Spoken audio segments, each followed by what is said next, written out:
Malcolm Sparrow would be horrified. Welcome to the Pūroro Hātepe Regulatory Processes Committee.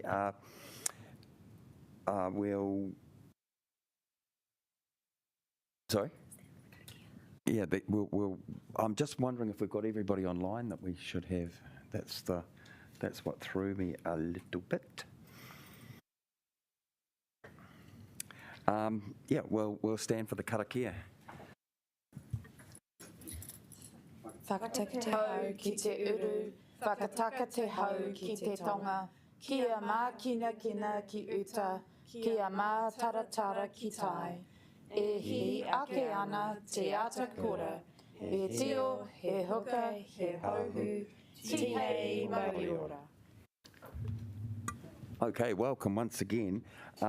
Please let me or the Democracy Advisor know if you intend to leave the meeting. Morning tea will be at 10:30. I'm hopeful that we'll probably just get to that, and I'm told that please note that campaigning is not allowed in the council chambers. Those can't hear. We can't hear. You can't hear? We can't hear. Okay. Iona, can you hear us? Councillor Pennant? Yep, I can hear now. Okay. Thank you. Lovely. Good to see you guys as well. Are there any apologies? The mayor? Okay. Is Andy, do you know? Okay, well, he hasn't apologised, so so there's no motion to move, is there? No. Okay. Where are we? Conflict of interest declarations? No, we've got no conflict of declaration. Confirmation of minutes. Can we approve the minutes from the last meeting? I'll take those as being read. Thanks, Terry, for seconding. No discussion, I'd imagine. Okay, we'll all vote. Welcome to Councillor Young as well. I think I saw her online. Ever present, like God. Ever present. I think this is your first regulatory processes meeting, isn't it, Councillor Young? Under my No, Councillor Wolf, you are wrong. I always keep an eye to see if anything in my ward is coming up that is contentious. Okay. Councillor Young, that's a bit scary. Dear God. Good. I like to be scary. Excellent. Okay, that was carried.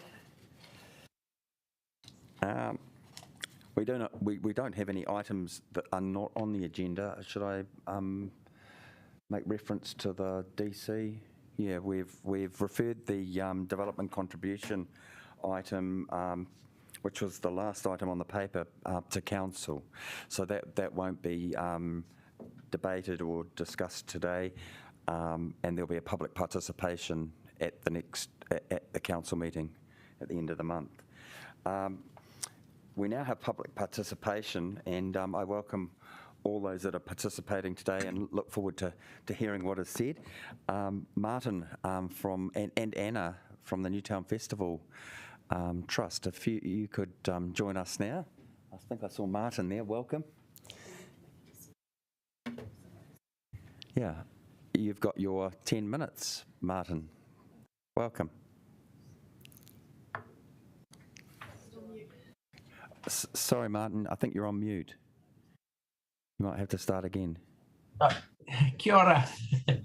As you saw Anna dropping in and out of the shot, she's in the office here, but we're really here to just be available for question and answers about our little resilience side street road closures, because it's something new. It's not the main Newtown festival, and this is born out of what happened to us this year when we of course couldn't go ahead, and we had both sponsors and grant funding that we couldn't use for performance. And we realised as we were looking for ways to give the public a free show and give the performers a chance to perform and the techs a chance to have a tech job, that actually littler street events would be more manageable. And so this consenting application gives us a series of weekends in two particular side streets. So one is our Wilson Street pop-up events, which are sometimes going to be performance, sometimes they might just be the community deciding they want to have egg and spoon races. And we also have the Newtown Avenue Block Fest, which is born out of a local business who actually sponsor the stage that happens in their own street. And they were so keen to go this year. If we had been able to just close that street, they would have been able to have a little show that entertained the public. What we've also realised that as COVID or requirements change, the smaller events are where you can have controlled entry if you have to check vaccination passes or if you have to limit numbers. And the series applied for in both cases may not all happen, but this is just to have the consenting in place so that they could happen on those dates in question. And it's basically that the philosophy of our Newtown Festival is activating the streets as public place where temporarily there's no traffic and people can do things. So in the case of the Wilson Street one, where we're doing the first weekend of the month and the third weekend of the month, sometimes that event might only be 2 hours long because the record store wants to have a band play in the street outside them for 2 hours. Other times it might be a whole day long because one of our Newtown Festival collaborators wants to bring their stage and set up a whole performance in the street. It will all be smaller scale than Newtown Festival Day, and the plan is that they'll sort of be a pilot series so that if there are logistical problems that we haven't foreseen for nearby residents, the nature of the closure or the frequency of the closures will change. And really, Anna and I were just here to A, introduce that idea, and B, be available if there were any questions. I don't really need the whole 10 minutes. Thanks, Martin. Are there any questions? No? Okay. No questions. Yeah. Yeah. At the chairs meeting, Martin, which Councillor O'Neill and I attend, there was enthusiasm. You know, it's a lateral way of countering some of the disappointment that you've had in the past through having to cancel, and it spreads your event out, you know, quite nicely. And as you've explained it, we actually think it's a good thing. Oh, cool, great. And at this stage, I think at the chairs meeting, it was explained really, really well by Maria. So you can thank her as well. She's been a great partner in helping us develop this, and there's actually one more version of it to come that will turn up at another regulatory meeting, whereby we've worked out that actually on the festival day and the postponement date of the festival and Matariki, it would be quite feasible to just close a little cluster of side streets, and instead of 15 stages and 450 stalls, we could have 5 stages and no stalls, or maybe 3 food trucks. And having the idea is to have that in our back pocket as an alternative closure if there's crowd limiting numbers, and also so that it lowers our costs if we're not closing the arterial roads, but it also means that the unvaxxed can get to the essential services. There's a supermarket, a petrol station, 3 chemists and 2 dairies inside our closed road, which meant we couldn't limit the access of the unvaxxed at last year's Newtown Festival. But we realise it's such a good idea that we think we'll practice it on the Matariki weekend next year. So watch this space. It'll turn up. Again, it was co-developed with Maria and the team as an alternative strategy. Thank you, everybody. Yeah, thanks very much, Martin, and Anna in the background, and for what you all do. Thank you. So now we have Ellen Blake, and Ellen, if you'd like to, she's online, isn't she? Good to see you, Ellen. Yeah. Yeah, welcome. Kia ora. Kia ora tātou. So I'd just like to say I chuck my support behind that Newtown proposal as well. It sounds great. But what I'm here to talk about this morning is the Traffic Resolution 162/22, which is the one that's proposing to provide free e-scooter parking at the railway station. And so if we want to have better climate-friendly transport in Wellington, as we do, then we really need to support walking and public transport as the top priorities in our hierarchy. And so it's important that at the busiest public transport stop in Wellington, which is the railway station, that walking in particular is really supported. And this proposal is going to allow e-scooters to have quite a considerable amount of parking space for free, as I understand it. The trial that's been happening up to this point has stopped, and it's been stopped for a few weeks now, and this has made a huge difference to accessing the railway station. I can walk in there and there's no e-scooters parked all over the footpath. There aren't people buzzing you as you get racing up to get your train or coming out of the train station. So since the trial's been stopped, it's much improved around the railway station, and I would like to see that there is no e-scooter parking provided at the railway station. I think it's detrimental to walking in Wellington. And it's not future-proofing. It's really picking your winners, and it's not walking as a priority. I think that council needs to be really firm that walking is the priority transport mode, and particularly from the railway station. About 90% of people leaving the railway station walk to their next destination. And it's only a 10-minute walk around the railway station, which has got a very high number of jobs, including e-scooter parking, which goes all over the footpath, makes it much less accessible for a whole lot of people at that railway station as well. People find e-scooters frightening, and people, as you know, Councillor Wolf, fall over them.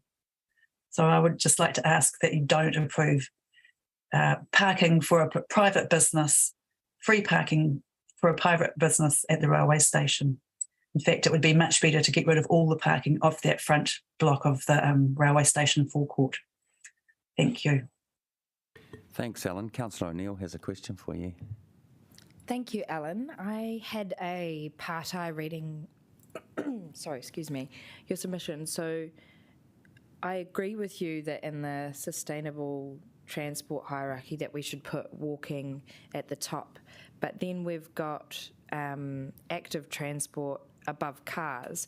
My query is, why would Living Streets oppose this traffic resolution if it was taking space away from vehicles primarily, not walkers? Okay, I'm speaking as my own person for this because of the funny election thing. Oh, apologies. That's right.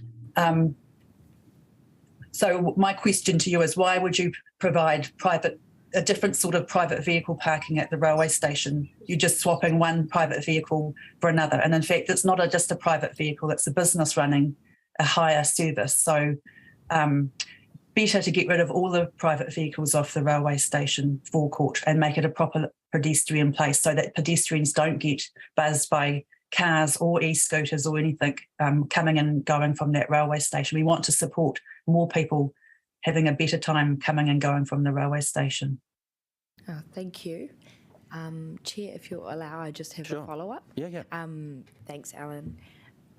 From then, I would query, is it not better, when we talk about things such as protected cycle lanes and others, is it not better to have protected parking spots for things like e-scooters so that people who do have e-scooters have somewhere to put them rather than putting them on the footpath when people do have e-scooters?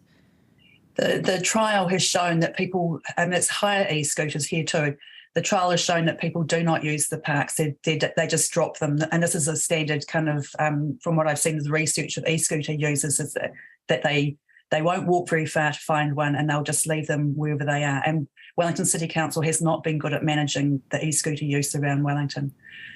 The research clearly shows that e-scooters replace walking trips. So you choose whether you want people to walk, which is healthy and physically active and good for the planet, or use e-scooters, which is not an active transport, and it shouldn't be anywhere near the top of the hierarchy of transport users. Thank you for clarifying. Thanks, Alan.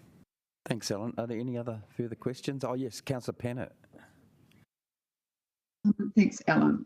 Look, I have some sympathy for your views.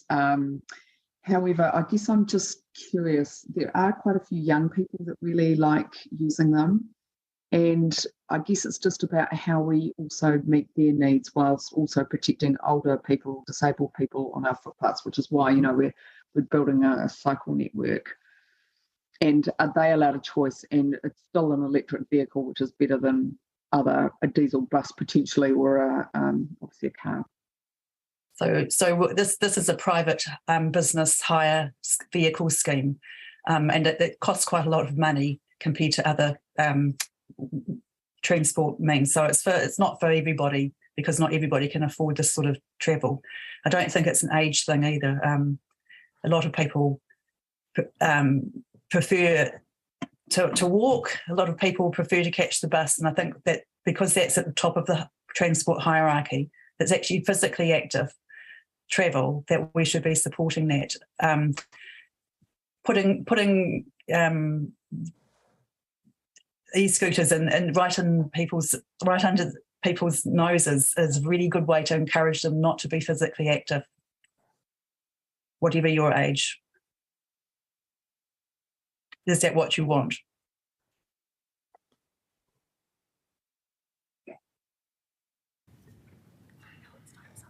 Yes, thanks, Ellen. Your time is up. Yeah, thank you for submitting again. Thank you. We now have Darren Botton from the Johnsonville Community Association regarding traffic resolution. Welcome, Darren.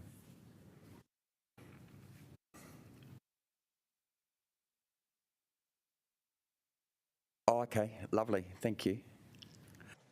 And you have 10 minutes to talk to us. Just to allow some time for questions. There should be a PowerPoint or a PDF.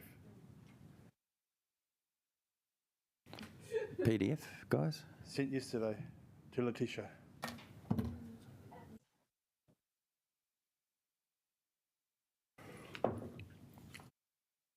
Don't worry, Darren, we haven't started your time yet.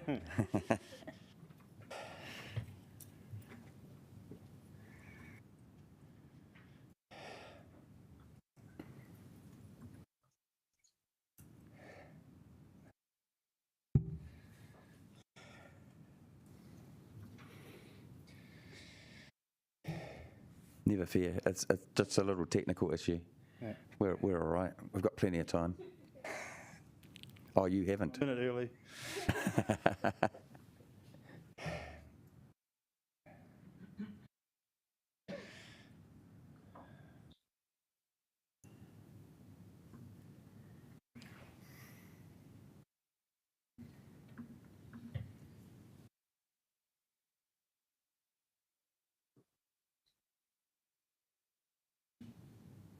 There we go. All righty. Yeah. Your time starts now. Yep, so you can get a bit through first if you can. So the first shows the traffic resolution as posted, and in the top right corner I have listed in two sequences, in fact. The numbers are actually probably the order they're happening in. The order on the right seems to be the order that people expect them to be happening. About a year ago, maybe rather than, I can't tell, nobody actually knows when, the pink lines were painted well in advance of any consultation or putting on the table. So anybody wanting to reduce the risks or comment on the risks, they submit and they get told, sorry, we can't do it. So if you can do it in the next slide. Traffic resolutions being marked early aren't just this one occasion. They've been marked in a few places. I just did the one on the left corner.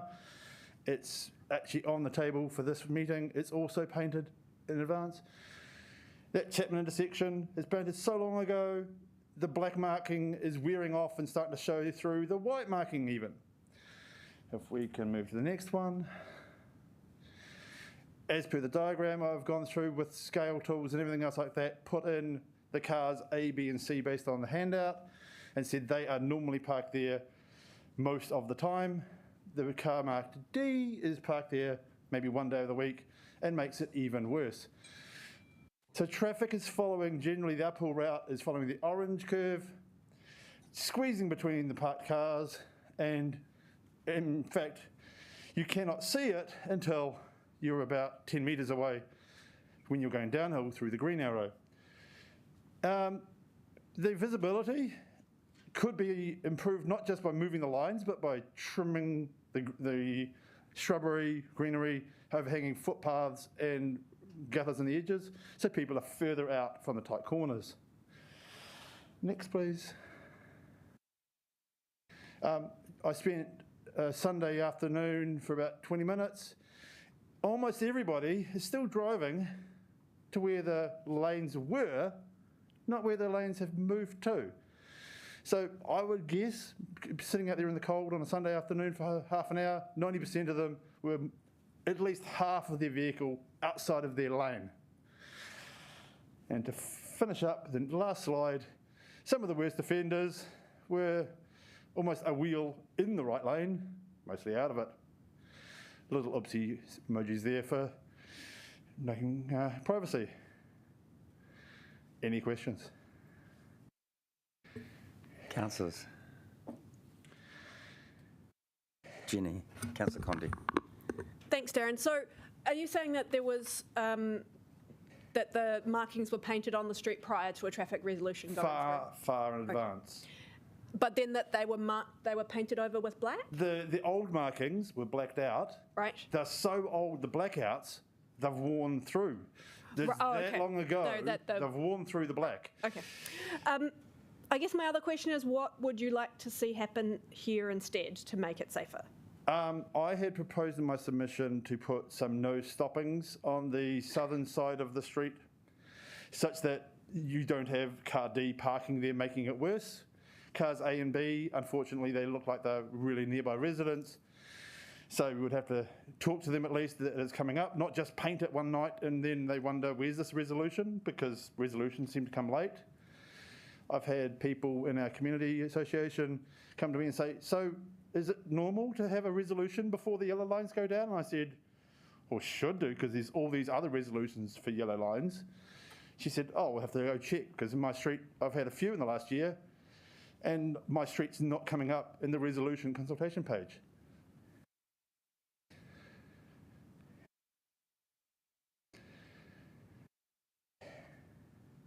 Any further questions? Thank you, Darren. We'll take those on board.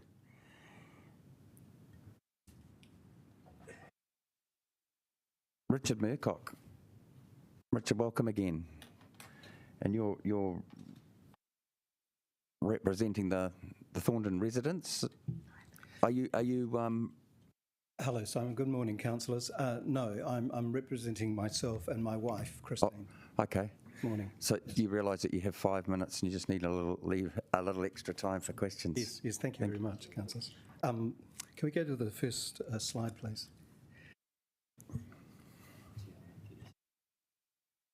The next slide. Oh, what do we do there? Thank you very much. Okay. Just an aerial view of the frontage of Queen Margaret College. It's Hobson Street through the middle there. The yellow piece is our recommendation or suggestion that that's where the buses should stop. It's alongside the old hall and gym. Just to the rear of that, on the left-hand side of the yellow piece, is the new entranceway, which was created about a decade ago into the school. It never used to be there, and essentially that's when the issues began. The suggestion we made was to extend the bus stop just a little bit closer to the pedestrian crossing, and also to trim some of the tail of it near the gate, so make it a little bit shorter.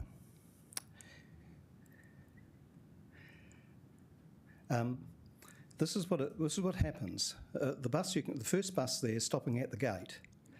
When it does that, all the other buses can't get past. It's as simple as that. So basically the bus stop's not being used properly. Another observation we make, and lots of people don't know this, If you're passing a bus, no matter what side of the road it's on, a school bus, 20k, it's extremely slow. But that's not being enforced properly either. Just to highlight why 20k is quite significant, there's the difference in stopping distances at different kilometres per hour, like 30, 40, 50 and so on. Makes a huge difference, particularly when you're dealing with easily distracted teenagers and buses and schools at the end of the day. The traffic resolution conclusion, the response we've got, as you will have there, is basically a it's weak or worse as far as the response goes, as far as we're concerned. And Chrissy and I would like to say try harder. More can be done because basically our suggestion's been rejected.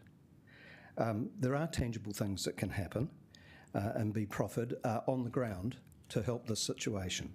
One obvious one is to do more about demanding the buses stop where they're meant to stop.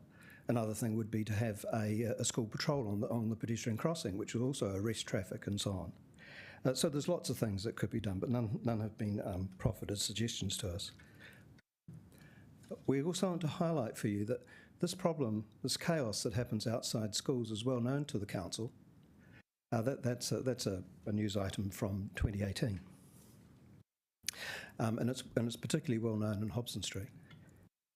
And we'd also like to bring to your attention that right now central government is contemplating legislative change, and we trust the council's fully engaged with this, and bring to your attention the fact that there's some proposals specifically for how streets are controlled outside schools.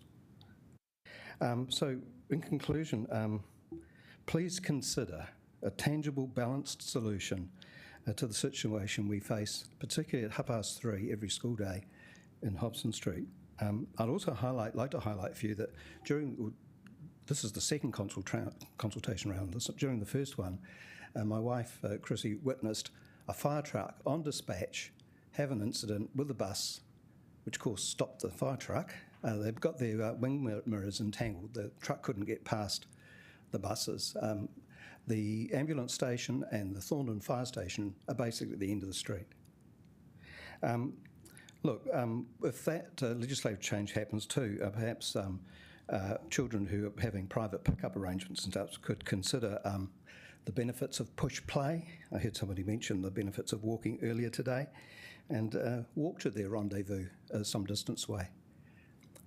Thank you very much. I'm very happy to take questions. Yeah, we do have a question from Councillor Pannett, Richard, and following that, Councillor Condé. Thank you. Thank you so much, Richard and Chrissy. And, I'm very sympathetic, and this is a problem all over the city. Wellington East is a complete nightmare. So, look, I was just interested in your response. The officers are saying that the school, I think, will monitor, and the bus companies have been told to park in the right place. So I just wasn't quite sure when you said we hadn't done enough. And also, do you accept that there is a legal requirement? Because I thought you could put the bus stop up, but they're saying you can't. Do you accept that advice? So we just need something a bit clearer from you, and then we can see what else we could do, or we put it on the table and have another go at it. Yes. Corporate memory in lots of organisations is very short, so you only take a little bit of churn, say of schoolmasters or school teachers or bus drivers or other regulators, and they forget what's going on. What happens here is the school musters right outside or inside the school at the gate, and for whatever reason bus drivers are encouraged to stop there. A little bit more physical sort of something like standing down at the front of the bus stop and making sure the buses stop there might help. We have already had a conversation with the school ourselves, and we understand that this is being encouraged. We're not seeing the change in behaviour. So it clearly needs something else. And like I say, things like a patrol at the pedestrian crossing maybe, or some other innovative solution could happen here. One of the things about removing the private pickups, I mean, they're ridiculous. They drive onto private property and park. They drive across. They stop across driveways. They do all sorts of crazy things. So, if there was some way to prevent that from happening for a little bit, that might relieve the problem a bit. For example, but What an MOU with consulted basically. Would an MOU between the school and the community help? Like we did with Thorndon School. But again, it needs. It's a culture thing, isn't it? It's about human behaviour and people learning how to do things properly. And I'm not too sure who should take control of that. But the proposal here shows lots of people, teachers, the Greater Wellington Regional Council. Not too sure what the City Council is proposing to do there. But at the moment, it just feels as though we're not doing enough to try and resolve this. Richard, we've just gone through your time, but I'd just like Councillor Condi to quickly ask a question. Thank you. I was just wondering, you talked about having a monitoring the pedestrian crossing or having a... Can you explain why you think that would help with the traffic situation? Yeah, because one of the responses the officers made is that they couldn't bring the bus stop any further forward, closer to the pedestrian crossing. Well, if it's already got sort of extensions from the footpath and people can clearly see what's happening. People should be doing only 20 kilometres per hour maximum anyway, but it's some sort of thing. You know what happens when they have patrolled pedestrian crossings at other schools? Everything is a whole lot calmer, and you could basically stop traffic going through just for the period of chaos, which lasts about 10 to 15 minutes. Thank you very much, Richard. Our pleasure. Thank you. Now we have Cleve from the Big Street Bikers in regards to the bike corral traffic resolution. Welcome, Cleve. Kia ora, kia ora. Thanks for having me. I just thought I'd just duck in today, really, in a very short way to encourage the importance of having secure parking facilities at the corral, secure parking and charging. We know the bike theft is a massive epidemic, sort of across the country, not to speak dramatically, but we're seeing it as a major barrier for people using their e-bikes on a regular basis. Just an occasion, just last week, I was in Auckland, but I heard of Auckland University. There were 7 e-bikes stolen. And in one go, a van pulled up onto the campus, lined up all the bikes that were on a bike rack. Guys got the bolt cutters out and just went and took the bikes. So there's the staff and students' bikes, and then rolled out that day. And it was just there's just this incredible sort of black market increase in the desire for e-bikes. So we encourage that at the new corral that there's secure parking facilities there. Any questions, councillors? I think you've been very clear. Oh, sorry, Councillor Panner and Councillor Young. Sorry, I missed you online there. Sorry, I was a bit slow. Look, thank you very much, and appreciate you doing all this work to keep our bikes safe. I'm just wondering though, like how much land do you ideally need? Because we've got to allocate that quite carefully, and maybe some of these sort of corrals are the best we can do in some places. So we can. The locky docks that we've installed so far in Wellington, so it's different sizes. We have also different size ones where we can just do 5 docks and also do them diagonally stacked as well, so you can actually fit more into a space.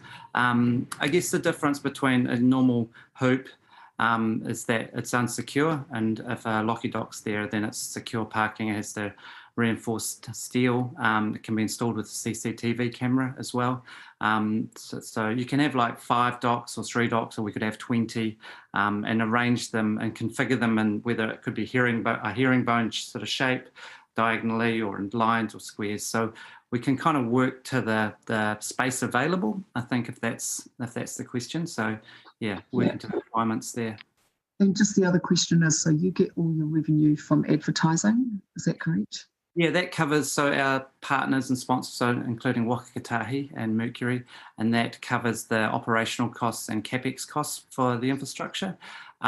We provide wayfinding on the digital screens that shows where the bike paths are and safe cycle routes, and something I firmly believe in, and sort of reflecting on the previous presentation from Richard, is the need to create awareness around where the safe streets are. And so with the digital screen, with the wayfinding on there, we're able to show people where the safe connecting streets are. And especially as the cycleway network grows and infrastructure's being invested in, we're able to update that over time and show where the safe routes connect to each other and promote that through the digital screen. So and then I'll just round that off. So we have Locky Docks with digital screens, but we can also deploy them without the digital screen. But of course, there's a CapEx cost to that. But there are ways that can be funded through a number of different agencies and funds as well. So working with the council, which is probably a separate conversation. And is Waikakotahi a long-term funding partner? We have a current agreement with them there for it's current 12 months, so we're looking at extending that. We're working with them on a nationwide level and how we can deploy the secure parking. We know from our research that we've done on the first 10 Locky Docks in Christchurch, that we installed 10, and the economic modelling we did with Sense Partners and Shamabil Yakub has shown that 10 sites has delivered a vehicle kilometres travelled reduction by 250,000 per year. So that's which is one of the key measures in the emissions reduction plan, is how do we reduce urban vehicle kilometres travelled. So just 10 sites reduces that by 250,000 Ks a year. Thank you. And we've got Councillor Young with a question as well. Yeah, so I'm just interested in knowing how incredibly expensive some of these bikes are. Yes. And, I remember the blatant way that they are stolen, because my son had, and then they tried to sell it through a shop who had supplied the bike to begin with, so they knew. So anyway, that was a court case. But I'm just wondering, so there's this kind of rule of thumb that you should spend 10% of your bike's value on your bike chains and things. Is that, do people put secure enough locks on their bikes, or is that hard to tell? Well, I'll tell you my personal story. As my wife and I, about probably 2 months ago now, went to the movies. We had these $200 bike locks, so maybe that was 10% of the price of our e-bike. The bike locks. We went to the movies, came out, and all that was left on the ground was the bike locks, and the bikes were gone. So we had very expensive bike locks. Another point is actually around transport equity. So conversations with students, for example, say, I can't afford a $200 bike lock. I want to ride my bike. My bike's only worth $50, but if it gets stolen, I've lost my transport. So the price of a bike lock is, prohibitive for some people. So with this free, so the important thing about the Locky Docks is free, secure parking and charging. Yeah. No, it's a great scheme. Thank you. Pleasure. Yeah, thank you very much. Now, awesome. Yeah, if I could just call Maria to the table to talk about the proposed road closures and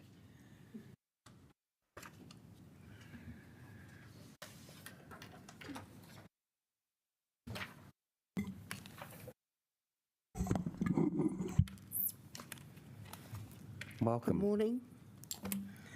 So we have Pride Parade, domestic cricket, Kandala Fair are the usual ones we have had every year that have been cancelled and restarting up.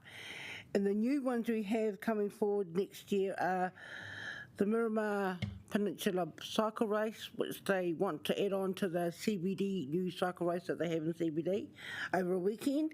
And of course, Martin's Run, Newtown, the two Newtown street closures that they're wanting to do. Councillors, any questions? Some questions? Councillor Free, Deputy Mayor Free. Yeah, thank you, Maria. I wasn't quite sure whether the race mentioned something about the community. Will that road be open for the community as well, or is it just for It will be open for the community, yes, while the race is going on. Okay, so how does that work with the community? Might be a bit slower than some of the races. Is there a time Like, I just wasn't quite sure how it was going to The work. manager, using traffic management and the cars will come behind the race. Oh, They'll I was follow thinking, the race. oh, okay.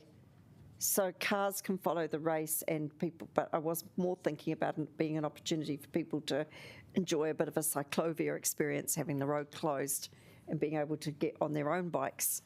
But that's not part of it. No, that's not part of it. This is purely to do with Cycle New Zealand Worldwide Tour. All right, it's good to have that clarified. Thank you. Any further questions, councillors? No. Yeah, very, very clear. I so move. Do we have a seconder? Thank you. Is there any discussion or debate? I can, yeah, just, I think we can put this to the vote. So if we can do that accordingly.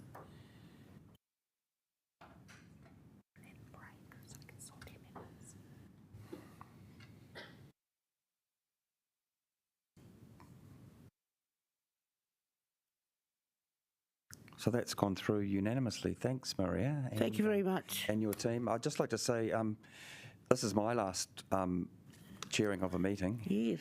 And you and I have been working together on and off for the full 9 years, I think. Yeah. And it has been a pleasure. And you will have noted today, Martin Hanley gave you a lot of credit for how you work with that organisation. I'd just like to say that I actually haven't heard an organisation that has had said anything to the contrary about how you and your team operate. So, yeah, thank you, and wish you well in the future. Thank you very much. Yeah, we're going to move forward into the action tracking so that we can get that. Yeah, we're just going to move that now. So, Liam. No, take it as read. Yeah, I'm not. I'll move, Councillor. Sorry, Deputy Mayor Free's going to second, and if we could vote, yeah. Did you get that? Yeah, there we go.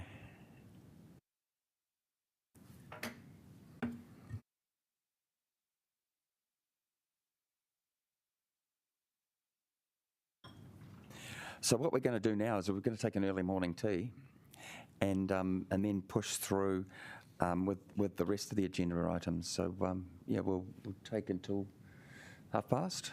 Is that okay? Yeah. Thanks, everyone.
our officers to, in respect of the traffic resolutions, to join us at the table. That would be great.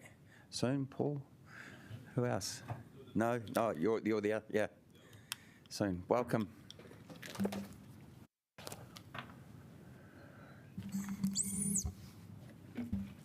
Morning, Chair, Deputy Mayor and councillors, and Ms. Kelly. This time around, we have 34 traffic resolutions that went out for consultation. 8 were withdrawn for reasons that we want to investigate more, or the person who's applying for it has decided not to follow up. And as a result, we have 27 TRs in front of the committee today to decide and consider. So yeah, that's a report. Thanks. Okay, councillors, questions of officers. Councillor Condi, welcome. Thank you. I always have questions for officers. Can we start on Chesterton Street? And we had a public participant today come and say that he was concerned because these street markings were painted significantly in advance of the traffic resolution. Can you shed any light on that for us? Yes, thank you. I believe these markings, as per the attached plan, were simply drawn on the plan to show where they currently are. I believe that the aerial image itself is probably a year or more old. And with white road markings, since they're not actual traffic resolutions, we're able to install them to factor that in. I believe this area, I drive through this area quite regularly, and yeah, like the visibility coming out of that control is very poor to the right. I've never personally seen many people parked directly on the bend, but from these photos, I think we could probably do another traffic resolution to install some braking lines to prevent that, because you shouldn't be parking within an intersection that could cause problems or safety issues. Thank you. And I just wanted to ask, you also talked about people who had kind of broken yellow lines appearing in their street overnight. But there are some circumstances in which officers are delegated to do broken yellow lines without a traffic resolution. Can you remind me what those are? Yes, so with the road user rules, are those kind of prohibit areas that you can't park in, for instance, 6 metres within a zebra crossing or within an intersection, or if there's severe safety issues that officers believe need to be immediately attended to. If taking out quite a bit, we'll probably do a quick notification, but if it's like 1 or 2 broken lines, just to get that further visibility or distance, we'll probably just do a quick DA to get it installed. Thank you. And I just wanted to follow up. I asked a bunch of questions about Harrison Street via email. I don't think I've had a response. Can you talk me through Harrison Street, please? Yes, I believe Lindsay Hill is online, and she can probably speak to that. Let me just check. I'm not sure Lindsay is. I think she is, but she can't hear anything. Are you there, Lindsay?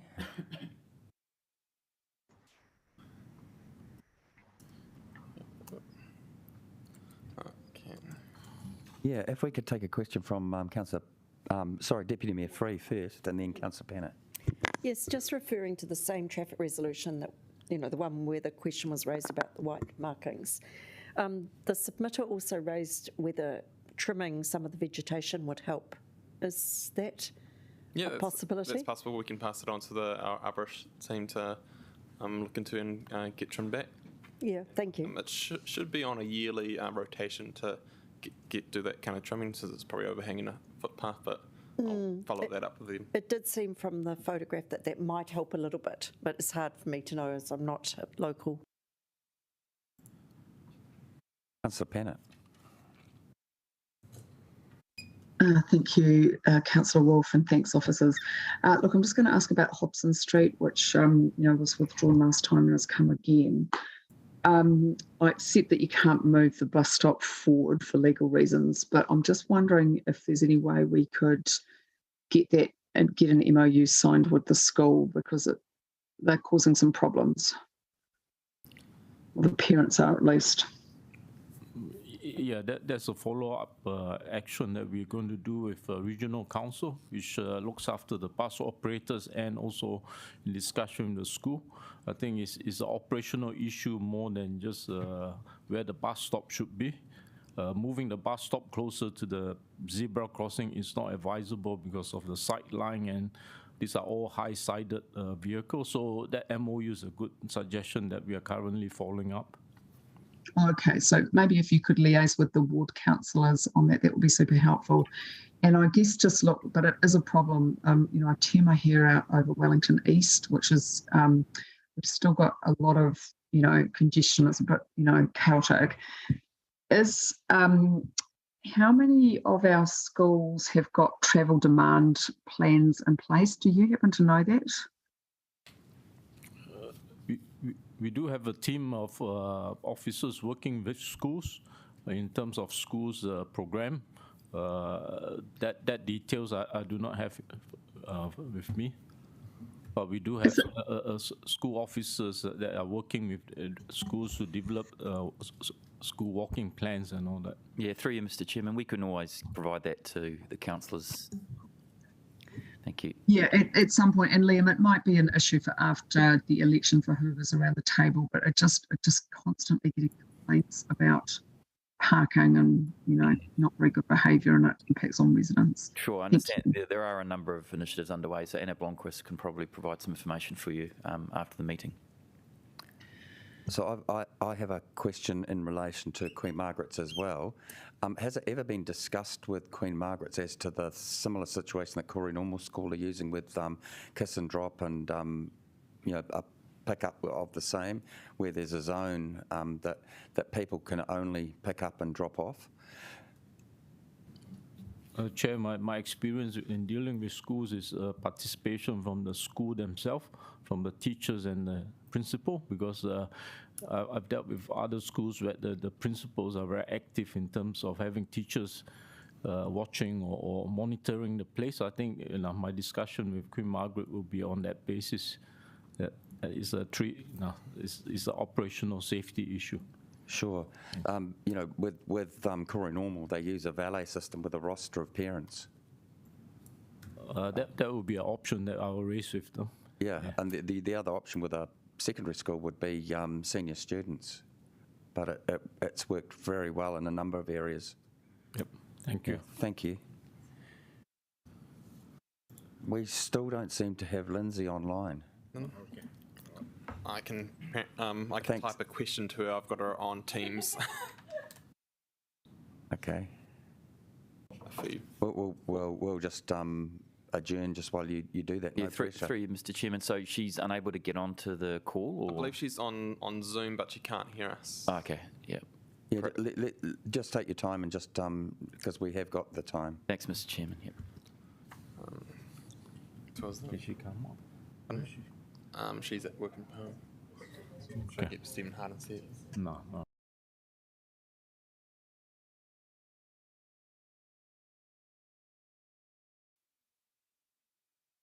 Well, I sent an email through that had a number of questions.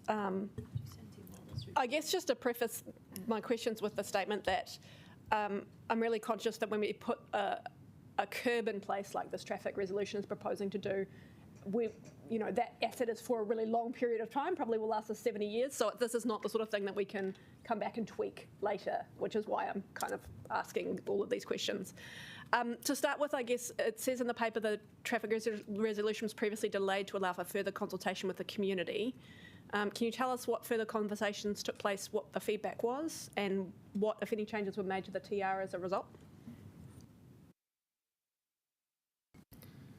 Sorry, Lindsay has actually left Zoom. She just messaged me that. But I know Lindsay and Stephen Hart have been to site with the residents and spoken in detail with them. We do have some of the answers here from the team.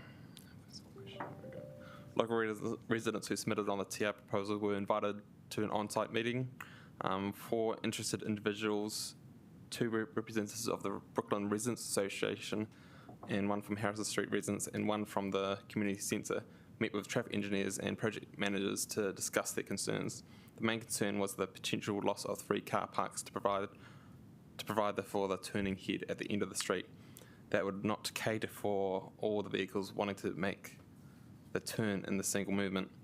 The sentiment from those present was that if the turning area could not provide adequate turning for vehicles, then they were not prepared to lose car parks.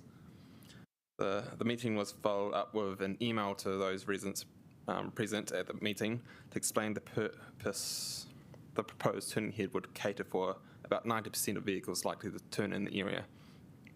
The turning envelope for the typical SUV was used to make the assessment, 10% being larger vehicles such as utes, service vehicles, which would need to carry out a 3-point turn. No changes have been made to the TR as we see that at the best options to address the safety concerns that the community has with the movement in the area within the constraints of the budget, while providing the best value for money to address the identified problem. We have had confirmation from the Residents Association and wider community that they agree to proceed with making the street safer by creating a turning circle as per the attached email. Thanks, but that email from the community also says that they would, we think that to enhance the safety of all stakeholders, moving the green box to widen the circle would be of benefit. So this was one of my questions, is what other options did we consider to widen the turning circle? How did we investigate those and why didn't we pursue them? Councillor Condi, we're currently pursuing them with the Service Authority. They haven't come back to us, but we're going to follow up on whether we can move that box and how much it's going to cost to move that box. That allows a wider turning head. Yeah. So. Should we be making a decision about this traffic resolution if we're still waiting for the outcome of that feedback? Currently, the design caters for 90%, which is an SUV type turning in one movement. Anything larger than an SUV, like a ute or a small vehicle or truck, a small truck, would have to do a 3-point turn. The current situation we have is every car have to do a 3-point turn, and it's totally unacceptable. We are waiting for Service Authority to give us a cost estimate to move it, whether it's possible to move it, and that might delay it further by another couple of months. So I guess, again, my concern is if we approve the traffic resolution today, then you could go ahead and put in place a curb, and then 3 months from now we could find out that we could have put a wider turning circle in place. So the construction of the curb is sort of associated with the residential development that's at the end of the street. So we have another 6 to 7 weeks to before any construction will start, because that's part of the resource consent for that residential development. So we are still waiting for Service Authority reply. So are we able to, so it's a construction dependent on this traffic resolution being approved? Yes, yes. This construction is subject to the consent condition of the residential development. And to make it bigger, we will have to get the Service Authority to agree to it, and at what cost it will be. So are you able to put any signage at the entry to this that warns that larger vehicles need to do a 3-point turn? We can do that to advise the drivers that this place is not appropriate for 3-point for large vehicles of certain length.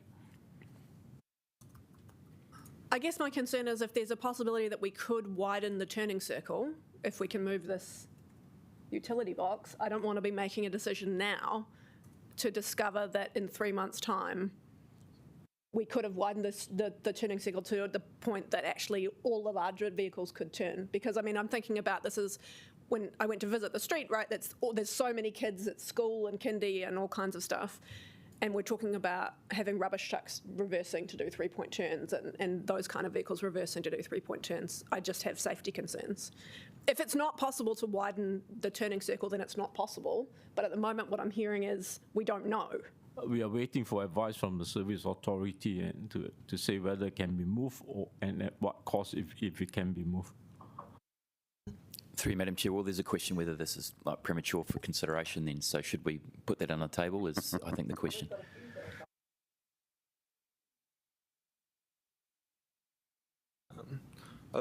traffic resolution is mainly to take out the 3 car parks and put in broken lines in the turning circle. If the shape and size of the turning circle changes and doesn't affect any additional car parks, then I don't see much difference in applying it now.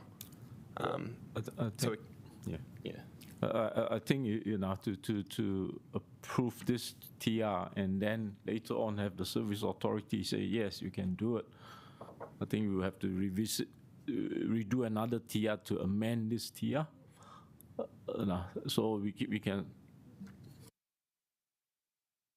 Yeah, I would recommend that officers have a bit of a chat, because it's looking more and more like that maybe we should just withdraw this for the time being and do it once properly. But yeah, 5-minute adjournment. Yeah.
get back to things, and welcome to Councillor Rush, who's come to share in the entertainment.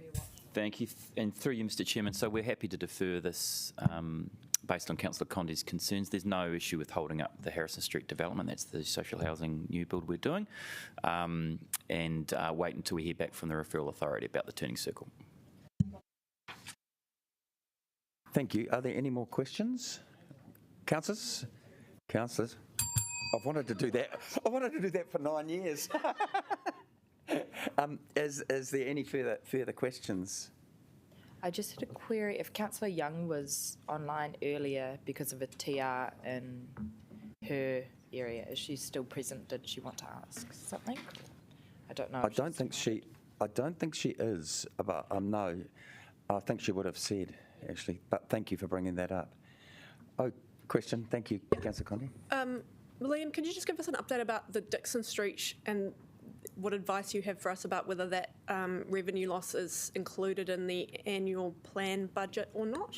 Yes, thank you. And through you, Mr. Chairman, for your question, Councillor Condi, and through you, Mr. Chairman. So I'm just reading over the Q&As and I sense the officer misunderstood the question being asked, but he's since been following up with Kevin Black from the parking team, and of course he's gone to finance. His current understanding, although I'm still Fars, yeah, because his current understanding that it is in the budget, this Dixon Street development, but he was just going to confirm with finance, and I think Fars might have an update for you in that regard. Kia ora, councillors. I just checked with Kevin, and so initially it was planned to be removed from the annual plan as a result of revenue loss, but they haven't done it because they're expecting that some of these cars would move to other car parks, and they're not sure what will be the exact amount of revenue loss that the parking service is going to have, so they haven't removed it yet, and that's literally 30 seconds ago. Update, yeah, no worries. Through you, Mr. Chairman. So, in other words, there's an assumption in the finances that the displacement of that of the parking from Dixon Street will be dispersed within the existing chargeable network. Exactly. And therefore, they hadn't got a price on whether we'd lose revenue or not. That's the assumption that's been made. It's specifically because of the location of Dixon Street. And the high demand, no doubt. Yeah, so we know there's $180-something thousand that we would have revenue loss, but the parking services believe that that wouldn't be the case, and that's why they didn't remove it yet. That makes sense, thank you. Do they have any estimate, I guess, of whether there will be any revenue loss, or do they think that the full revenue loss will be basically covered by displacement, or we just don't know at this point? We just don't know. So they're not prepared to make an estimate. Okay. I mean, I think, through you, Mr. Chairman, I think what you can assume is that because of the high demand in the area, that parking have decided that more than likely those displaced parks and the income from them will be soaked up within the surrounding network. It won't be lost.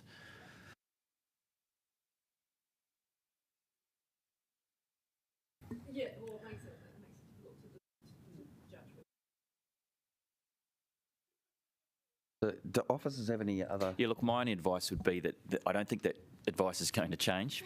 So if you were to refer it to the council, you'd be the same decision with no additional information. So, the advice is that we could make the call here from me to you, Mr. Chairman, but it's entirely the committee's decision.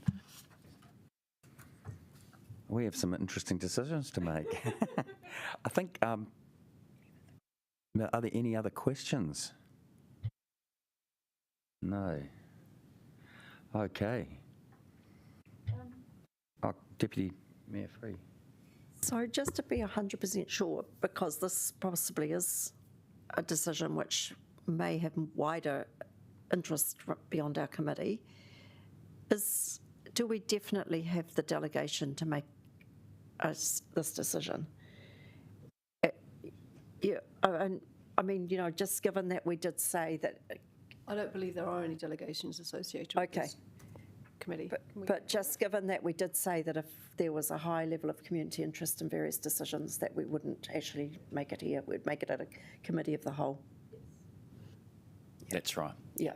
Yeah, and that replies the same. I think is it referred to the Planning Environment Committee or, yeah. Okay, so I just had some view this morning in another conversation that because it's got revenue implications, it should go to council because council's the one with the financial delegation, not planning and environment. But I don't know where we got to on that in terms of officer advice about which committee it should go to. If it wasn't budgeted and required, that would then need to go to council.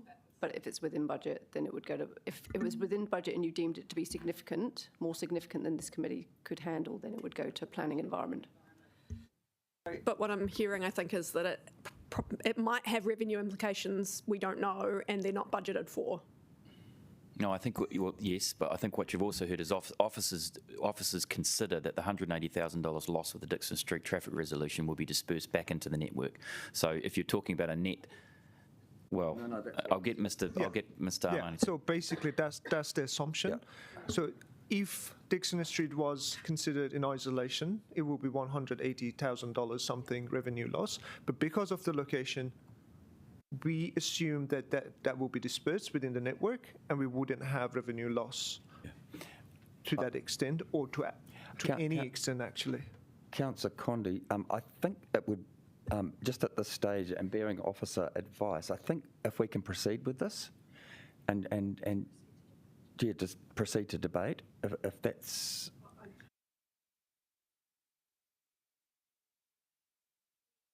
Yeah, I'm comfortable with $180,000 being absorbed into the network. Yeah, that was the answer that I was absolutely seeking, and it's been made quite clear. So I think we should keep it here. Okay. Are there any other further questions? I'm happy to move. Councillor Matthews, you haven't seconded anything today. And would you like to say anything? No. Okay, so we'll move into debate. Anybody that would like to speak? Just quickly, Mr. Chairman, officers, you can leave the table. Thank you. I'd like them to just to stay so that we can actually thank them while they're here at the end. Well, you can thank them from the back of the room, Mr. Chairman. I think it's more appropriate that they leave the. Oh, okay. Thanks. Cheers. All right. Chair, I have a question. Yeah, we have a question from Councillor O'Neill. I have a question to the mover and the seconder. Can you please just clarify which TRs we are approving here today at Regs and which ones, just to have verbally on the record what we are referring up to council and if any are laying on the table, etc. So this is traffic resolutions. The DCs definitely the next yes, paper. the traffic resolutions. Yeah. Harrison Street has been decided that we'll defer there. Right. Yeah. But everything else, I think we're going to continue on with. And the bike corrals are a separate paper. Separate paper. Yeah, that's absolutely correct. So it's everything else. Councillor Pannett. Thanks. Just really quickly, and I'd like to thank officers for their response to my question. But I do think we have a bigger issue around school traffic. And obviously it's great that we've got a team working on travel demand planning, but we do have a lot of parents turning up to school and it just doesn't work, obviously in a short amount of time in a quite limited space. So keen to work with officers and ward councillors on seeing if we can get an agreement with the school in this case, just to improve the behaviour, because it's not particularly pleasant for residents. Thanks very much. Thanks, Councillor Panner. Anybody else wish to speak? I do want to speak briefly. I just wanted to say that, it's great to have these kind of bumper crops of traffic resolutions with, EV charging, with mobility car parks, with Pōneke Promise. I went with the wrong one there. And that I just want to thank officers for all the work and this good chipping away at the progress on all of these things to make our streets better for everyone. Who got the hand up first? Councillor Condi, you go. and the bus stop accessibility, so that we make sure that the buses can get right into the curb, which is wonderful and makes a big difference for accessibility for people using the buses.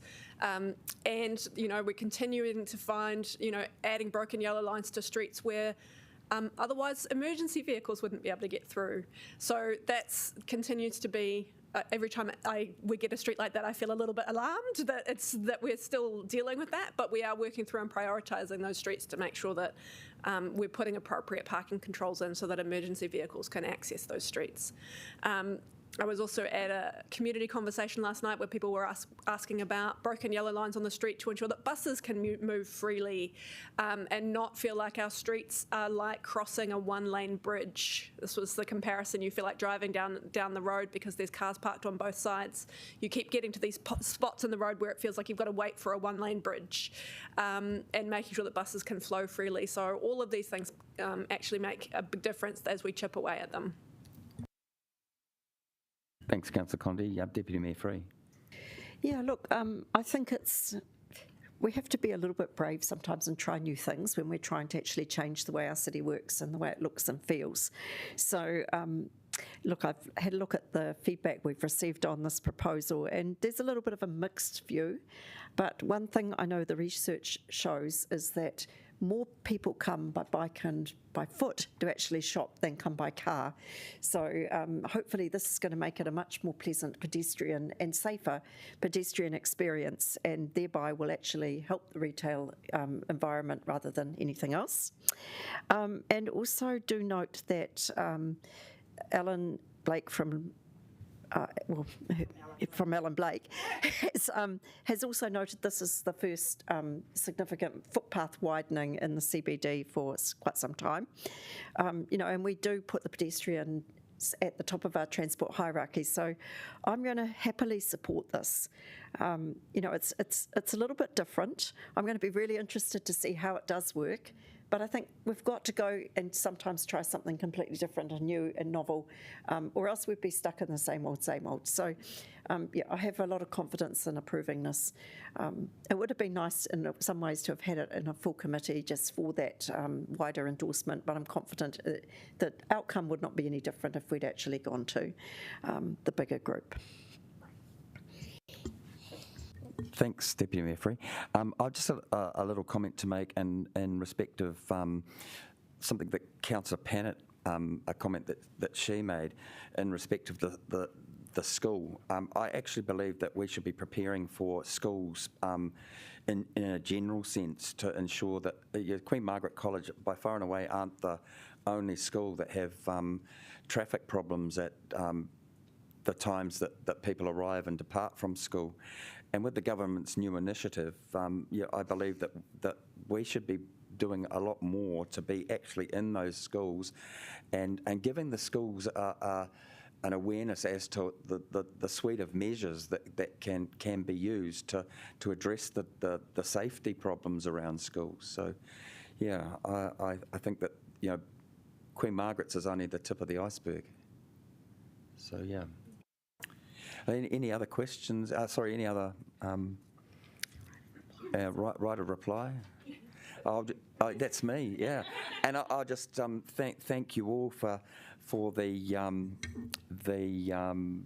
participation and the input and feedback, and also our public participants in this area, and particularly our officers. And so this is the time that I would like to thank Soon and Zach and the team.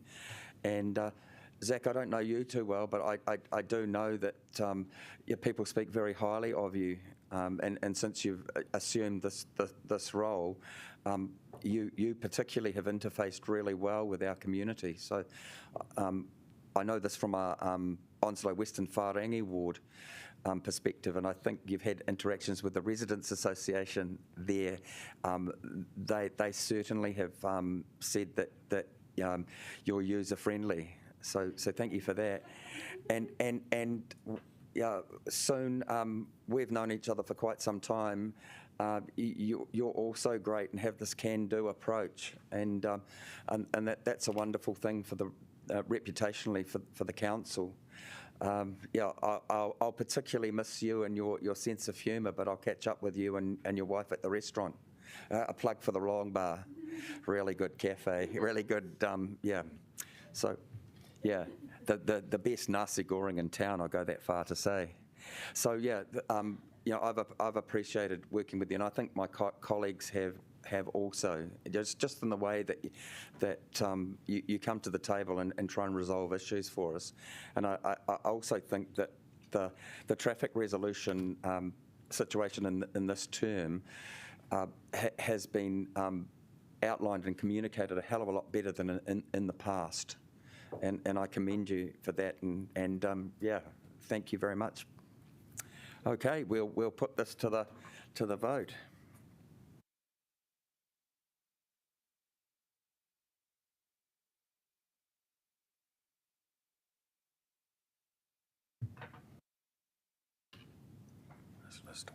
No.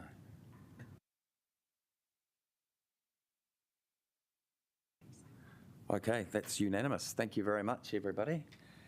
So now we've got Officers Paul.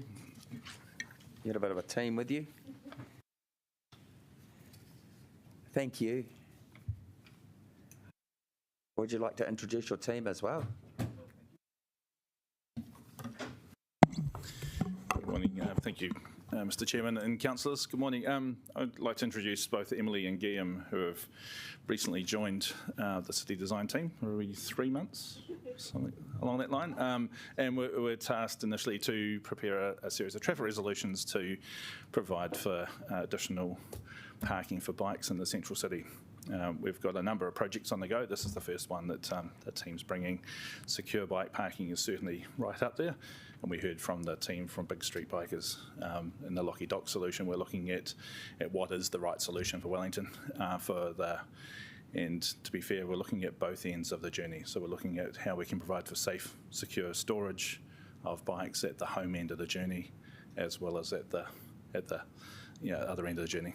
So whether we should be providing for that. So the team here is working on those. They're not an info council, so I'm the author in the report in front of you. However, this is the team that did the work on those. We put 12 traffic resolutions out for consultation. 11 are in front of you today. We withdrew one when we did our public engagement, and we were talking to those who were affected when we spoke to those at St Andrews further down here on the terrace. The one car park that we had picked on to be a bike park happens to be the one they park the hearse in on days when there's funerals. So for that reason, we withdrew it straight away, but it was still got advertised. So we will look for another in that location, but otherwise there's 11 in front of you, including more of a bike scooter hub at Central Railway Station. So questions? Any questions, councillors? Yeah, Councillor Condon. Thanks. Can I just ask a similar question about the revenue implications of these changes and whether they've been budgeted for? Cool. So clearly this was after the annual plan was adopted. So they weren't adopted in the annual plan. But much like the Dixon Street changes, these are 11 locations throughout the city where it's a single parking space. So we have spoken with Kevin Black. We haven't got the answer that FAR's had for you for Dixon Street, but we could, effectively it hasn't been budgeted for, but we would expect it to be absorbed within that local network. I can't guarantee that though. Do you want to, Jenny, do you want to follow up? No? Okay. Again, referring to the submission from Ellen Blake, she was very opposed to the one that involved some provision for e-scooters at the railway station. Did you have any comments to make on the position that she took? So there has been provision for e-scooters at the railway station. We have had 2 spaces allocated through a traffic resolution process to create a hub for e-scooters. And that's in the same area that we're now looking to make these as permanent traffic resolution changes. So part of what we would have approved through here would be converting those temporary ones into permanent. We believe that that scooter hub is working well. We are seeing scooters left in that hub, and certainly they are relocated to there in the mornings so that the scooter operators are required to gather them up. So there is a good quantum of scooters there for those that choose to ride them. Equally, we've been looking at how we might better provide for bikes at the forecourt of the station. We've done a number of investigations around the whole precinct of how secure bike storage can be made. Lots of change proposed through Mass Rapid Transit and other initiatives at the railway station. This gives us an opportunity to perhaps better utilise that as an interim location for a bike/scooter hub. So we do believe it's the right approach.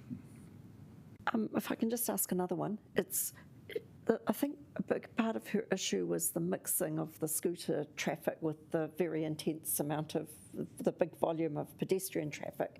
Is there any way we could kind of alleviate the conflict there between the two types of users? So I think it's where the hub is, it's on the eastern side of the forecourt, and it's closer to that connection across Waterloo Quay into the waterfront. And I think that's where most of the scooter riders sort of head. They head across the waterfront. We know we have a lot through there. We have controlled the speeds of those riding the electric scooters along the waterfront. So where they do mix with pedestrians in that area, they're doing it at a lower speed. In the morning peak, I'd suggest that it's quite uncomfortable to ride a scooter along the footpath of Waterloo Quay in front of the New Zealand Post building, or on the footpath of Featherston Street, where pedestrians clearly dominate those footpaths, as they should. I think she might have been concerned about the railway station precinct itself. Is there any way we could put signage up to make it clear that people have to dismount their scooters or leave them parked, or actually not ride them across the path of pedestrians? As part of this initiative, these 11 hubs, we're working with the scooter operators to incentivise the return of their scooters to these hubs, and the users will then have a discount off their next fare, so they'll be in credit if they were to return their scooter into a hub location. So when we think about these other locations throughout the city, we're removing one parking space, so sort of 6 metres long, 2 metres wide. We're thinking we might put 3 or 4 Sheffield stands for bikes and mark the remaining part of that car park as with a marking on the road on the parking space, and that would be a hub for scooters to be left in. So that would incentivise the scooter users to not leave it on the footpath, instead to park it in one of these spaces that's on the carriageway, and they would get that same discount as they would get if they left it in the hub back at the railway station. So that's part of the whole move towards these, and we were quite clear in the proposal that they were bike parking and micromobility parking to try and clear up the problem that Alan Blake raised, that these are being left all over the path. And when we do see that from time to time, generally I think they've found their place in the Wellington transport hierarchy. They're used, I think, pretty well now as a transport mode. She may be right in that they've got the walk, people previously walked and now using scooters, but I think they are being used as a transport mode rather than a recreational fun thing that they initially got used for. Yeah. Okay. Councillor Pennant. Did you have another question? I wasn't quite sure I kind of got the answer. I really appreciate that these will help, or should help, with people leaving scooters around the place. But my other question was, what if, say, they pick up a scooter and ride it across the very busy front of the railway station where people are coming and going? Is there any way we can actually require or request people to actually wheel their scooter or dismount in that particular space? So you'll recall when we first introduced scooters to Wellington, we looked at all sorts of controls that we could and couldn't put in place, and we're in this awkward position where privately we have no control. So that private scooter user can do what they like across the city, whether it be on the footpath, on the road. We can control where these are ridden. Where they are, the speed in which they're ridden. So maybe if that is something that council are of mind to, we could look to geofence that whole forecourt area and control the speeds as we do along the waterfront and through parts of Courtney Place. Parliament, yeah. I think that's a really excellent suggestion. I'd like to move an amendment to that effect. Oh, move it. Okay, so well, I don't know when the appropriate yeah, it's time not now, but yeah, if you draft that out now, that would be good. Paul, just as an aside, the reason that we can't do anything further is because NZTA, Waka Kotahi, haven't regulated or put in rules and regulations yet. That was 18 months ago. Do you have any idea? They said it was coming. Is there any indication of when we will be able to have those? Yeah, because it's not part of this current the new rules that are currently out for consultation. But my understanding is it is coming, this term. So yeah, after this current round is out for consultation, we'll see that. There's a range of other initiatives that could get caught up in a bit of an omnibus change. Yeah, is there any way that we can advocate for, to Waka Kotahi and just? I can certainly find out from them where it's at. Because there is a lot of interest out there. Yeah. So remembering that Waka Kotahi have now moved it on to Ministry of Transport, so it sits now with Ministry of Transport. Oh yeah, buck shift. Sorry, I never said that. Yeah. And Councillor Pannett, you've been waiting a long, long time. Good. These are important questions. Team, thanks very much for your great work. Really appreciate it. So these are just questions of detail. So I guess some of the submitters just raised questions about, whether they were going to be safe enough, these valuable bikes.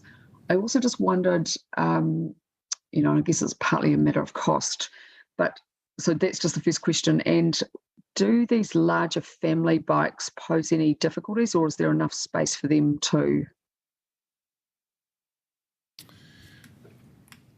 So I'll start with your second one first. The cargo bikes, with the long tails that take that they are a bit of a problem throughout the network, and there is certainly changing guidelines as to the space we need to allocate. So some of the would be the placement of the Sheffield stands or whatever the stand is inside the car park could be problematic. We're expecting that we'd put them in perpendicular to the curb. Those car parking spaces are 2 metres wide. Which, if we parked a long-tail bike, the edge of the wheel will be sticking out in the traffic lane. So we'd have to be a little bit careful about how we allocated them. Now, some of the sites we're able to install the racks parallel to the curb, in which case they won't extend out and they'll be perfectly. So the likes of Stout Street and Victoria Street, they'll be able to use those ones well, but the other sites, it might be problematic. And that's an issue that community are facing all the time, and we hear from them that they would like better provision for those cargo bikes. Okay, and presumably it's just a matter of funding to provide kind of shelter for these bikes? So we've got the one shelter that we are quite proud of in Grey Street. And yes, and we're the team beside me are working on a number of other locations similar to that, with the similar sort of type of provision across the city. Where at the moment we're looking at our community centres and swimming pools. So a lot more of that. We know there's a demand for it, but we're getting increasing demand for safe and secure storage, and something along the lines of locky docks or some other type of arrangement where people feel a little bit more comfortable that their bike is secure. We're looking into the right way to do that. It's a really lovely problem to have, actually, in a way. Just the last question was around locky docks. I'm kind of a little bit ambivalent about them. Look, they're providing a useful service, but do we want one company to have this bike parking all over the city, and then what is their security of funding if Waka Kotahi decides it's got other priorities? Cool. So we've had approval to commence a project to look at what is the right provision for secure parking in Wellington, and whether it's a locky dock type model or a different model. You'll be aware that Greater Wellington offers secure bike parking at the railway station, and that's through key provision. So you rent a key for a period of time, and you can lock it inside a cage. It's a bit cumbersome, but the locky dock model works quite well, and it's whether we sign up with Locky Docks to provide that, or whether we go to the market to find a similar provider that returns something back to the city. In the same way that the O-Media contract for the old Adshell bus shelters, we could put a contract out to provide for parking without the, so we're certainly going in that track, and we're not writing off the Locky Dock model, but we just need to test what is the right thing for Wellington. So we hope to report back on that, early in the new year. There's certainly a demand for secure parking. Yeah, no, I think that's great, and I think it would be a good idea to have a bit of a testing of the market, just so there's potentially a little bit of competition. Thank you very much. Cheers. Thanks, Iona. Thanks, Paul. Rebecca, Councillor Matthews. Yes. So my question was really, we were sort of thinking about whether an amendment was necessary to recommend this to council.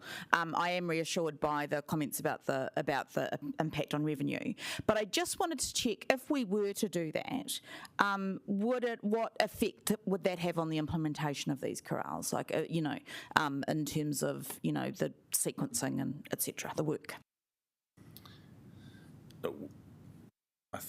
Again, we can correct me if I'm wrong, but we've been talking to our suppliers and our contractors to install, and they're ready to go as soon as, so that we haven't pressed go yet. As soon as we get the approval, we will then press go. So if it's approvals today, we'll press go today. If it's in 3 weeks' time, which is my understanding, if it was referred to council, it will delay by 3 weeks. Good information, thank you. I got the nod. Yeah. Let's do it now. So we just remove that recommendation that's up there? Yeah. We're all right with that? That's that. We're not removing. You want to approve rather than recommend? Yeah. Yeah. Yeah. Is that going into substantive, or is? Yeah, I'm happy for that to go into the substantive. With Councillor, yeah.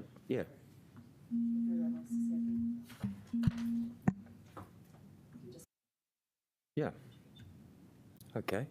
Are there any further questions before we enter into debate? Yeah, I'm happy. No, you've had your go. Anybody else hasn't? No, you can go.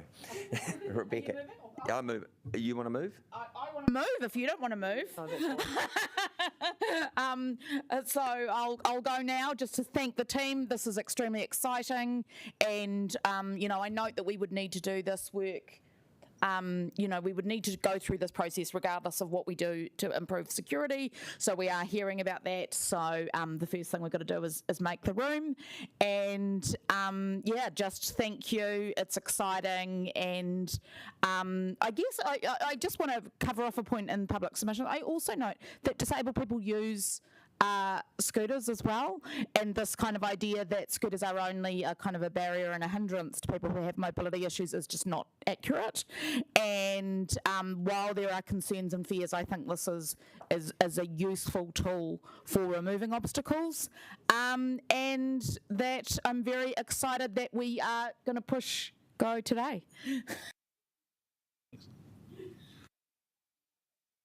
Thank you. So, thank you for moving that.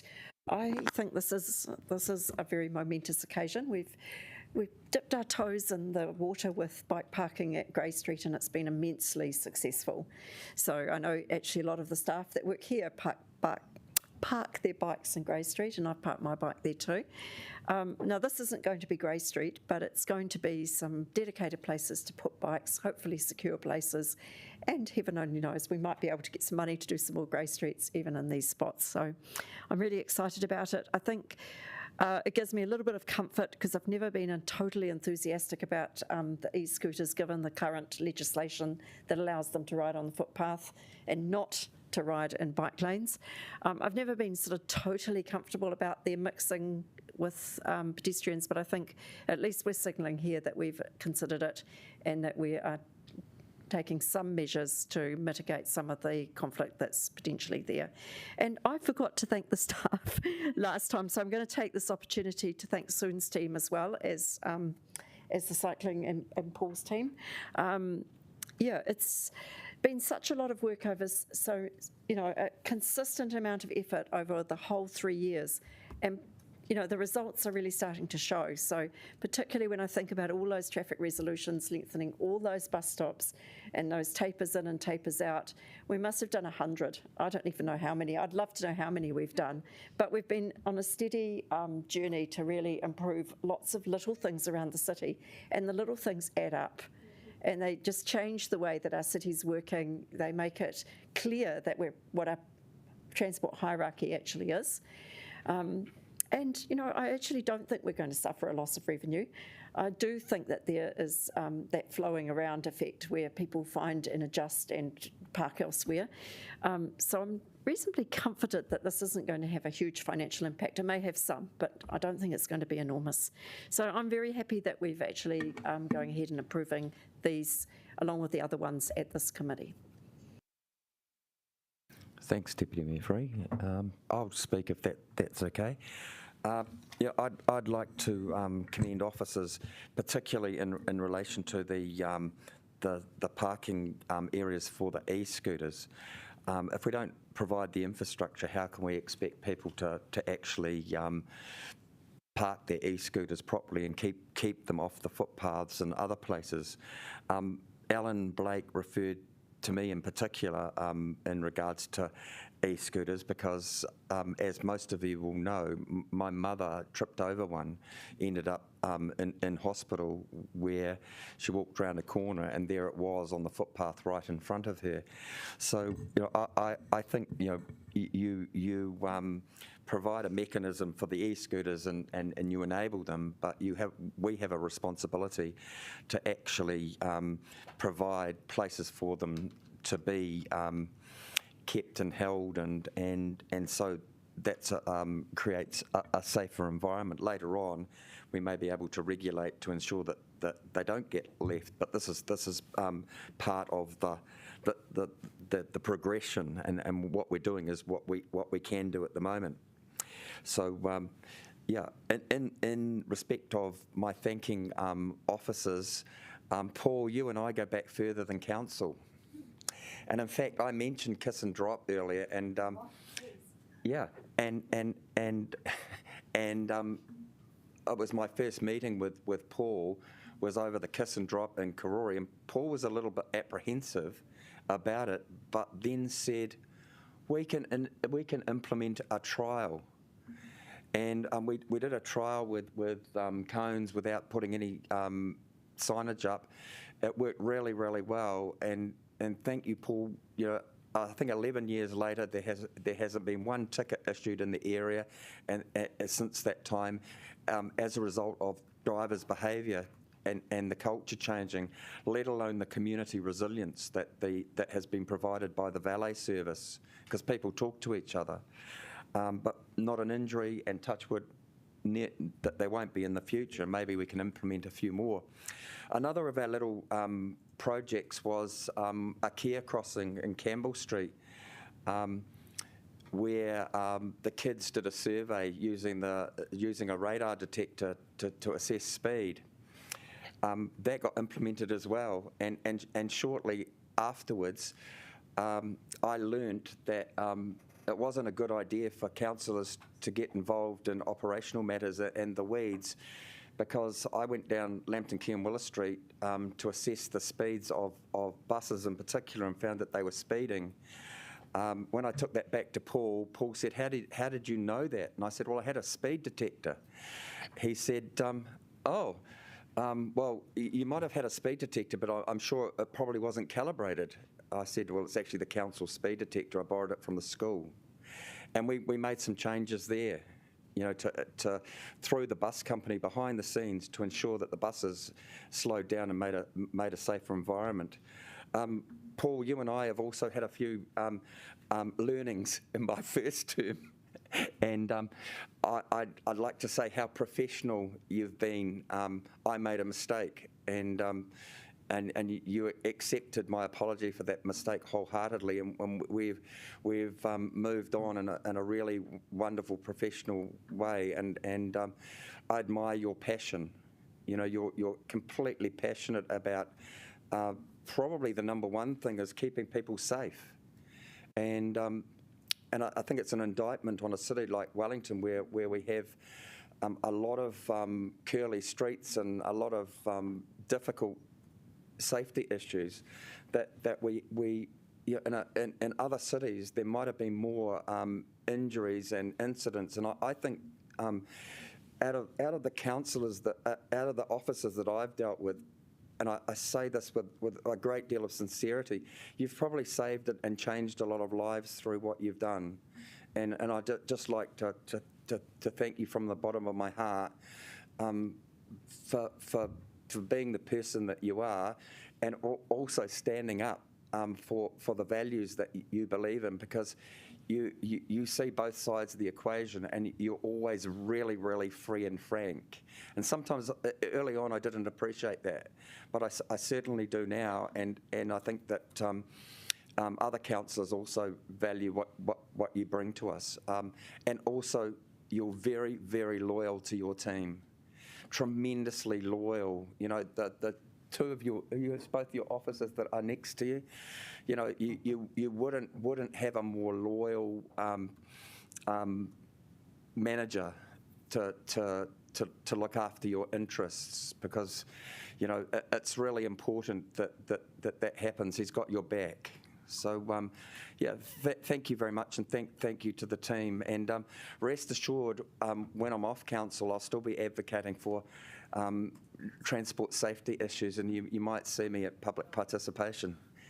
So, yeah, that's just a, yeah, it's not a threat. It's just a, it's just a reality with how I roll.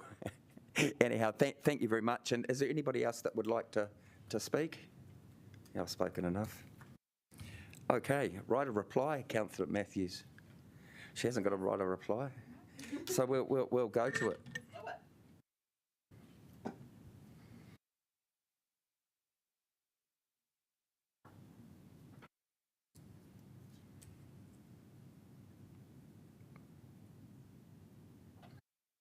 Okie dokie. So that brings us to everything. Just a moment, Mr. Chair, if I do get the opportunity, given we are concluding proceedings, I want to say thank you very much for your support as the ELT member on this committee. Thanks for your candid nature in brokering and collaborating with the officers to try to make sure we have a smooth Regs Committee process. It is a joy to be in Regs Committee at times, because we race through our agendas and we're out, got great things to do. And on behalf of the staff as well, your contribution to the city. So we appreciate that, and all the best for the future. Thank you. Yeah. And in response, I've just enjoyed. You know, I've enjoyed the relationship with you guys. You know, I especially Siobhan, yourself, and Liam. But you know, sorry. Yeah. Wait. Let me get to that. You're definitely free and frank, and when you believe in something, you're both steel. You know, there's empathy and understanding, but when you really believe that something should happen, it's with a great deal of frankness and force. Yeah, isn't it, Siobhan? Our first meeting in that room over there, I certainly knew what I'd struck, and yeah, no, it's good to have you guys here and your team. So yeah. As far as the deputy chair is concerned, we've operated it as a dual chair, Terry, and I've really appreciated that, and the perspective that you've given to the chairs meeting, and the fact that you've chaired meetings and when I've been sick, and also you've got a specialty in dog hearings. Yeah, you know, which is great, because we never had any dog hearings previously. So, you know, you've got that depth of institutional historical knowledge. Also, my council colleagues, this has been a great committee. Malcolm left a really good ship with a really good culture and atmosphere and environment. You know, we get on really, really well, and we talk things out. And I think I don't think we've ever come to the wrong outcome. You know, I say that. And finally, the guys and you know, Letitia here, I told her yesterday, you know, what a shining star. you know, you've been dropped in the deep end, but Elisa, you were here for a short time, and then you obviously mentored Letitia really well, and Heidi, you probably mentored the both of them. You know, some of the things that you react to and the initiative that you have used has made our job a hell of a lot easier. And, you know, I commend you all for that. The three of you, and probably Marcella as well, I don't know you as well, but you have big futures. This is a starting point we do need you to stay, and we hope that you'll keep enjoying the roles that you play within democratic services. But it is a really good, people go on to great careers after they've had great careers here, long and great careers here. So I think we'll end on that good note. But I thank you all round, and we'll end with the karakia. Unuhia, unuhia, unuhia, ki te uru tapu nui. Kia wātia, kia mama, te nākau, te tinana, te wairua. I te ara takatū, koe ara e rongo, whakaaria a ki ronga. Kia wātia, ai rā, kua wātia.